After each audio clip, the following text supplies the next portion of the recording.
معزز حاضرین اکرام، انشاءاللہ آج کے اس درس میں سورۃ البقرہ کے متعلق کچھ باتیں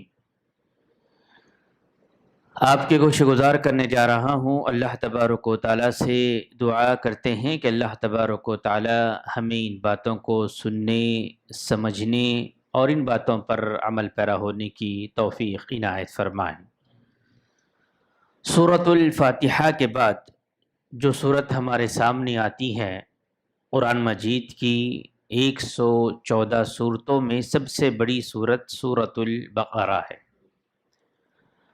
جو اللہ کے نبی علیہ الصلاۃ والسلام پر مدینہ میں نازل ہوئی، جس کے اندر 40 رکوع اور 286 آیات پر یہ صورت مشتمل ہے۔ اور اس صورت کے سلسلے میں بعض اہل علم نے، بعض علماء نے، بعض مفسرین نے یہ بات نقل کی ہے کہ قرآن کی ایک واحد ایسی صورت ہے جس کے اندر 1000 احکامات اللہ تبارک و تعالیٰ نے رکھے ہیں، اور جہاں پر 1000 احکامات کا ذکر آتا ہے وہیں پر 1000 ایسے کام جس کو نہ کرنے کا حکم دیا گیا ہے۔ علامہ ابن کثیر رحمۃ اللہ علیہ نے اپنی تفسیر کے اندر اس بات کو نقل کیا ہے۔ اس اعتبار سے اس صورت کی بڑی اہمیت ہمارے سامنے آتی ہے کہ ہمیں جاننا چاہیے کہ کون سے ایسے احکامات ہیں جو اللہ تبارک و تعالیٰ نے اس صورت میں بیان کیے ہیں۔ آئیے اس صورت کی فضیلت کو ہم جاننے کی کوشش کرتے ہیں۔ پوری صورت کو پڑھنا یا اس کو سمجھنا یا سمجھانا وقت اتنا موجود نہیں ہے۔ اس کی فضیلت کو اگر ہم جانیں گے تو ممکن ہے کہ سورہ بقرہ کا پس منظر، سورہ بقرہ کے اندر بیان کی جانے والی کچھ چیزیں ممکن ہے کہ ہمارے سمجھ میں آئے گی۔ امام مسلم رحمہ اللہ نے ایک حدیث نقل کی ہے۔ اللہ کے نبی علیہ الصلاۃ والسلام نے بیان کیا کہ لا تجعلوا بیوتکم قبورا، تم اپنے گھروں کو قبرستان مت بناؤ۔ دیکھیے، جو گھر آباد ہوتا ہے اس کو قبرستان سے تعبیر نہیں کیا جا سکتا، اور جو گھر آباد نہیں ہے گویا کہ وہ قبرستان کے مانند ہے۔ جس گھر کے اندر اللہ کے نبی علیہ الصلاۃ والسلام فرماتے ہیں کہ فَإِنَّ الْبَيْتَ الَّذِي تُقْرَأُ فِيهِ سُورَةُ الْبَقَرَةِ لَا يَدْخُلُهُ الشَّيْطَانُ، جس گھر میں اس صورت کی تلاوت ہوتی ہے، سورہ بقرہ کی تلاوت ہوتی ہے، شیطان اس کے اندر داخل نہیں ہوتا۔ سب سے پہلی چیز مجھے اور آپ کو یاد رکھنی ہے، جب کبھی سورۃ البقرہ کا تذکرہ آئے تو اس کی فضیلت کو یاد رکھیں کہ ہم گھر میں اگر شیطان کو داخل کرنا نہیں چاہتے ہیں، ہمارے گھروں میں سکون چاہیے اور ہمارے گھروں کے اندر خیر و برکت چاہیے، تو مجھے اور آپ کو سورۃ البقرہ کی تلاوت اپنے گھروں میں کرنی چاہیے۔ عام طور پر ہمارے ماحول معاشرے میں ہم دیکھتے ہیں کہ جب کوئی انسان گھر بناتا ہے یا تجارت کی ابتدا کرتا ہے یا دکان کی ابتدا کرتا ہے تو خیر و برکت کے لیے بہت سارے کام کرتا ہے۔ کوئی کہیں سے مٹی اٹھا کر لاتا ہے، تو کہیں سے کوئی کلر کے کپڑے اٹھا کر لاتا ہے، کہیں سے کوئی کلر کے دھاگے اٹھا کر لاتا ہے، کہیں سے کوئی ناریل، الغرض جتنی چیزیں ہم ماحول معاشرے میں دیکھیں تو خیر و برکت کے لیے، گھر میں شیاطین کو داخل نہ ہونے کے لیے ایسے کام کرتے ہوئے ہم دیکھتے ہیں جس کا شریعت سے دور دور تک تعلق نہیں ہے۔ یہاں تک شہر حیدرآباد کی تاریخ میں آپ نے دیکھا ہوگا کہ جب کبھی گھر کی ابتدا ہوتی ہے تو گھر کے چوکھٹ پر گھوڑے کی نال کو لگایا جاتا ہے۔ جو بزرگ حضرات ہیں، جو یہاں کی تہذیب سے واقف ہے، وہ جانتے ہیں کہ گھوڑے کے جو پیروں کے نیچے لوہے کا جو حصہ لگایا جاتا ہے تاکہ اس کے پیر محفوظ رہیں، اس کے نال کو لگایا جاتا ہے۔ اور بازار میں ایسے لکڑیاں بھی میسر ہے جس کے اندر کانٹے ہوتی ہے، وہ کانٹوں کی لکڑیاں لگا کر یہ تصور کرتے ہیں اس کے لگانے سے شیطان داخل نہیں ہوتا۔ تو شیطان کہاں داخل نہیں ہوتا؟ جہاں پر سورۃ البقرہ کی تلاوت ہوتی ہے۔ آئیے سورۃ البقرہ کی اس فضیلت کے بعد ہم ابتدائی آیات پر روشنی ڈالتے ہیں۔ تو سب سے پہلے یہ بات ہمارے سامنے آتی ہے کہ اللہ نے فرمایا الف لام میم۔ الف لام میم کیا ہے؟ یہ حروف مقطعات ہے۔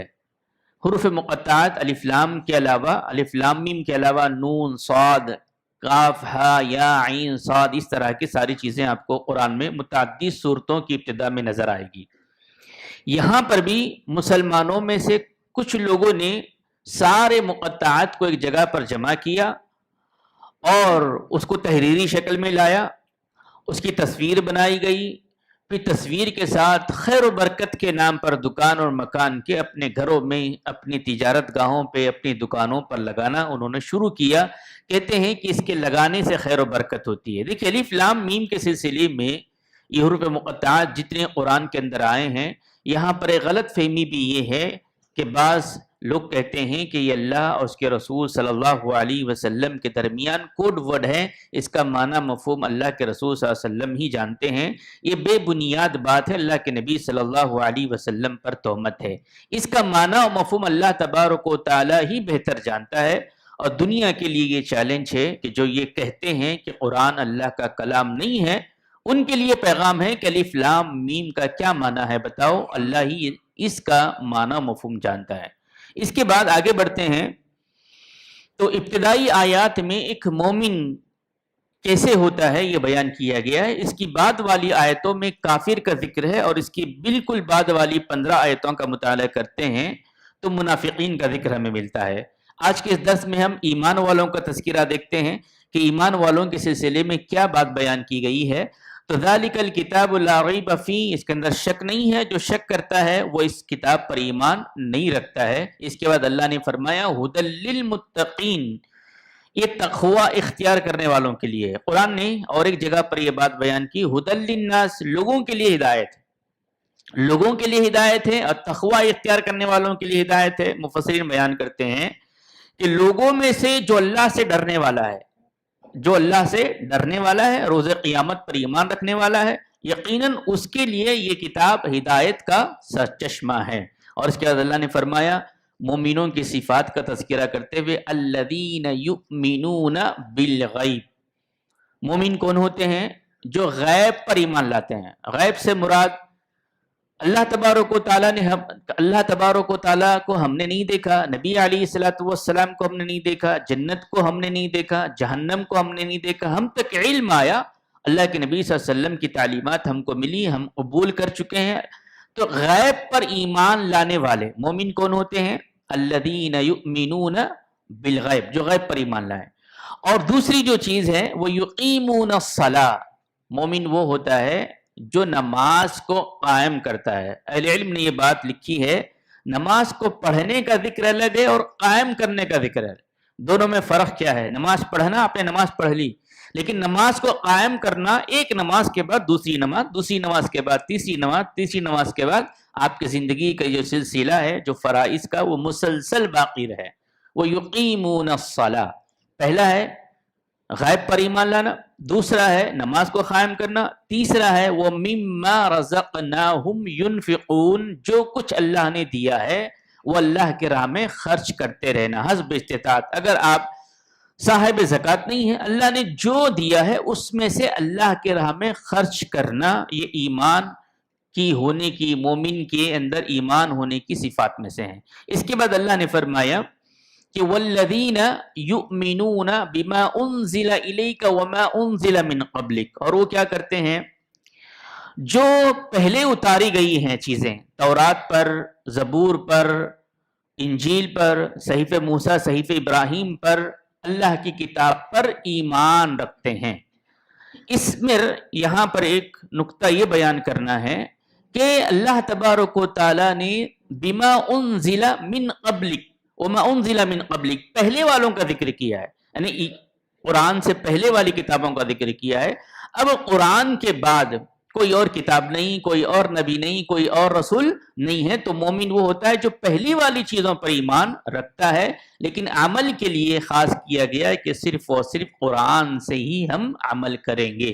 اس کے بعد وَبِالْآخِرَةِ هُمْ يُوقِنُونَ، جو آخرت پر ایمان رکھتے ہیں، یقین رکھتے ہیں۔ یقین سے مراد کیا ہے؟ اس آیت کی دوسری آیت تفسیر بیان کرتی ہے، اللہ کے نبی علیہ الصلوۃ والسلام کو حکم دیا گیا وَاعْبُدْ رَبَّكَ حَتَّى يَأْتِيَكَ الْيَقِينُ، تم اس وقت تک اللہ کی عبادت کرتے رہو جب تک کہ تمہارے پاس یقین نہ آ جائے۔ یقین سے مراد موت ہے، اور موت پر سب کو یقین ہے۔ آپ کسی نوجوان سے پوچھیں مریں گے، آپ کو مرنا ہے یا نہیں مرنا، وہ کہیں گے یقیناً مجھے مرنا ہے۔ کسی ضعیف سے پوچھیں، کسی بچے سے پوچھیں، چاہے مسلمان سے پوچھیں، کافر سے پوچھیں، سب کو یقین ہے کہ ایک نہ ایک دن اس کو اس جہاں سے جانا ہے۔ ایسا یقین ہونا آخرت پر کہ اس میں شک نہیں ہونا، جس طرح موت میں کسی کو شک نہیں ہے، ایسا آخرت کے ہونے پر یقین رکھنا۔ جب ایمان مومن آخرت پر ایمان رکھتا ہے تو اس کی زندگی صبح ہو یا شام ہو بدلتی ہوئی نظر آتی ہے۔ وہ کبھی کسی بھی طرح کے غلط معاملات کے اندر، غلط رویوں کے اندر، غلط اخلاق کے اندر داخل نہیں ہو سکتا، کیونکہ اسے اس بات کا علم ہے کہ آخرت ہونے والی ہے، اور آخرت میں میرے ہر عمل کا بدلہ مجھے دیا جائے گا۔ فَمَن يَعْمَلْ مِثْقَالَ ذَرَّةٍ خَيْرًا يَرَهُ وَمَن يَعْمَلْ مِثْقَالَ ذَرَّةٍ شَرًّا يَرَهُ۔ اس کے ذہن میں ہمیشہ یہ بات رہے گی کہ اس کے بعد ایک زندگی ہے جو دائمی زندگی ہے، جہاں پر جنت ہے یا پھر جہنم ہے۔ وہ آخرت پر ایمان رکھتے ہیں۔ اللہ نے اس کے بعد ایسے لوگوں کے سلسلے میں یہ بات بیان کی کہ اولئک علی ھدی من ربہم واولئک ھم المفلحون، یہی وہ لوگ ہیں جو اپنے رب کی سیدھی راہ پر ہیں، اور یہی وہ لوگ ہیں جو کامیاب ہونے والے ہیں۔ دیکھیے سورۃ الفاتحہ کے اندر ہم نے اللہ سے دعا کی اہدنا الصراط المستقیم، اللہ تو ہمیں سیدھا راستہ چلا جن پر تو نے انعام کیا۔